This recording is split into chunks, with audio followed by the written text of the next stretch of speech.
Hello my angels and welcome back to another Girls Chats video. And happy Sunday because I do post every single Sunday. And as you guys know, we have a mandatory drink policy, and my drink today, it's a little bit sad, but that is okay. This is my leftover coffee from this morning. Just warmed it up a little bit. So let's have the first sip together.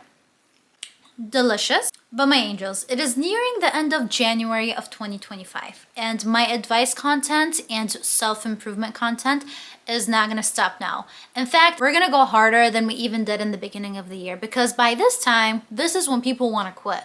This is when the majority of people quit on their New Year's resolutions and go back to their old ways. In fact, a lot of people have quit on their resolutions already. The other day I went back to the gym. It was looking a lot more empty than it did on January 1st. So in this video, I'm going to chat with you guys about a topic that I know will make a huge impact on your life. I'm going to be sharing with you guys some habits that truly changed my life and has made me the best version of myself. Of course, I'm not perfect and I am always improving, but I am better than I have ever been. I am happier than I have ever been, and I'm healthier than I have ever been. The tips I'm going to share with you guys are so simple yet so powerful, and they are easy enough to where they are sustainable and you can carry them with you throughout the whole year. The first one is something I have been doing recently, and the more I do it, the better I feel and the better my days turn out. I promise you.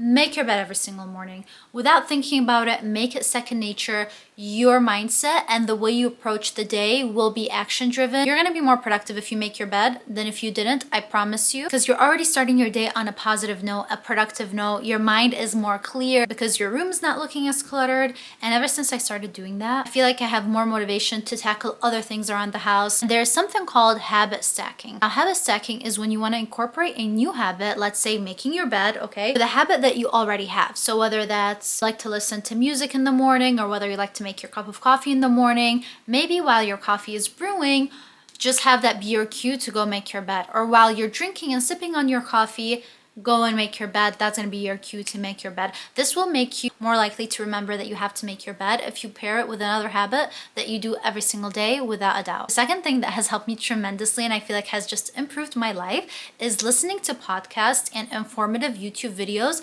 instead of music. So as you guys know, I love to go on walks. I love to go to the gym. And during that time, a lot of the times I'm either listening to a podcast or listening to a YouTube video. Of course, every now and then I will listen to music, but ever since I substituted listening to music as just my idol and like just go to, and I have substituted that with podcasts and informative YouTube videos, my whole mindset is changed. And even though a lot of the things I learned from the YouTube videos are things I already know, or things maybe that I used to do but I'm not doing now, they at least serve as a reminder, and they're at least a positive influence in our life. And I know a lot of times when I tell people, for example, surround yourself with positive people, and people tell me like, I don't know that many positive people, like I don't know that many successful people. Well, we have the internet, and to me, I look at like YouTube and people that I like to watch on YouTube as my own positive influence in my life. So you can also look at it that way, but I promise you, ever since I started doing that, I feel like I've learned so much. I'm also more productive.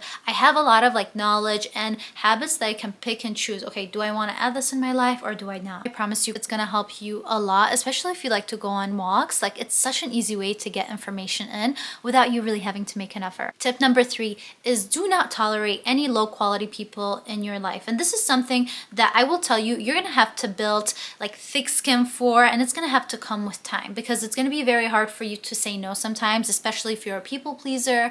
It's gonna be hard for you to end friendships that maybe you had for a while, or maybe you're gonna have to distance yourself from family members even. Like you will have to do that sometimes, because not everyone is a high quality person. And what I mean by low quality people is people who don't pour into your cup, people that you're always watering and they're not giving you anything in return, or people that like put you down, or you just feel like they are not doing what they're meant to do. So if it's a friend, if you feel like they're not being a good friend, I highly believe in the power of like the people around you make or break who you are. And if you hang out with a smoker, you're gonna also become a smoker. If you hang out with someone who's a loser, you're also going to be a loser. It's so true that you are who you hang around with. And at different points of my life, I've had people in my life that just showed me that they were not a good friend. They showed me that they did not want the best for me, even though I would give everything to them and I want to give everything to them, I did not get that same energy back. And when you feel that way, it may be so tempting to be like, oh my gosh, but I don't want to hurt anyone's feelings. We've been friends with like for 15 years. Our families know each other. I don't want to cause a problem. No, this is where I come in and tell you that, listen, you only have one life.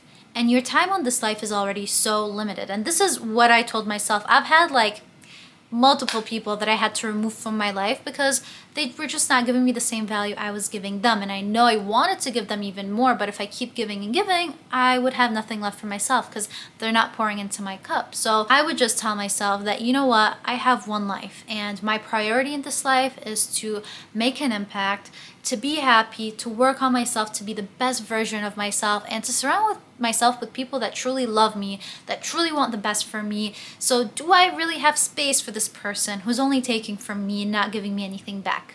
The answer is always no. Or not always, but for these instances that I had to remove people from my life, the answer was no. Okay, do these people make me a better person? The answer is no. Do they give me as much value as I give them? This is a question you also should be asking yourself, but by the way. Are they giving you the same value that you're giving them? The answer for me was no. Like, do they at least give you like nice connections? Do they lift you up? Do they support you during the positive and the negative? Like, this is also important, and we can talk about friendships in a whole different video, but a lot of times you may have people that you think are friends that support you through your darkest times, but when you are winning and when you are actually succeeding and you're thriving, you notice that they're not there for you. You notice that they're kind of like bothered by how good you're doing. That is your cue that these are not your people and that it is okay to distance yourself. It is okay to remove them from your life because these are low quality people. And I don't want you to have any tolerance for that in your life because, like I said, life is already short. Life is already short enough and you might as well dedicate that time to people that truly love you and want the best for you. Number 4 is to budget your financials. And this is coming from me. I was never a budgeter. I was never someone who planned money. But I promise you, do it and you will be so much happier with your life when you budget. Every time you get a paycheck, you budget it based off of your priorities. Like, what is important to you? Is it your health? Is it like your beauty and how you look? Is it the place that you're living in? Is it social experiences? Is it travel? Like, what do you prioritize in life?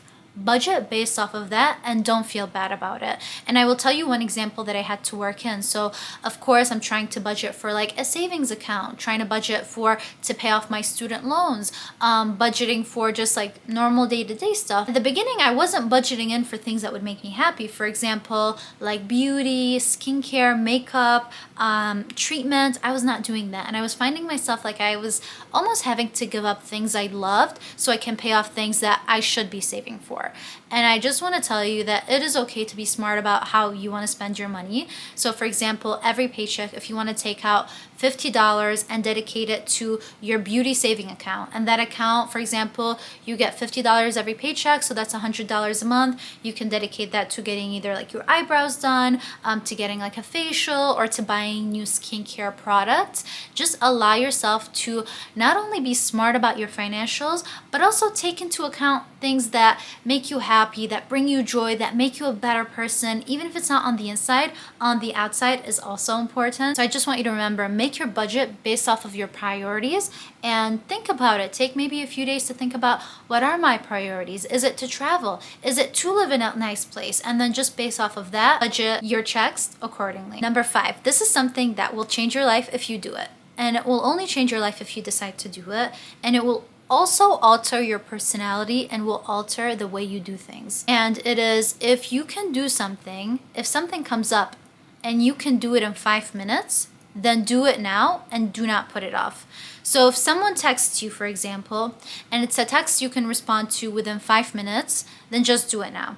If you get a task, for example, like your laundry just finished drying, and you can fold your laundry in under 5 minutes, let's say, which I know is impossible. So let's say like maybe moving your laundry from the washer to the dryer. You can do that under 5 minutes. If you hear it ready, go do it now. I'm gonna repeat it again. If you can do it in under 5 minutes, then just do it right now. It's gonna help you feel like you have a lot less things on your to-do list, because I have the tendency, and I know a lot of people do too, is like when something comes up, I just put it on my to-do list instead of just doing it now because I want to find the perfect time to do it.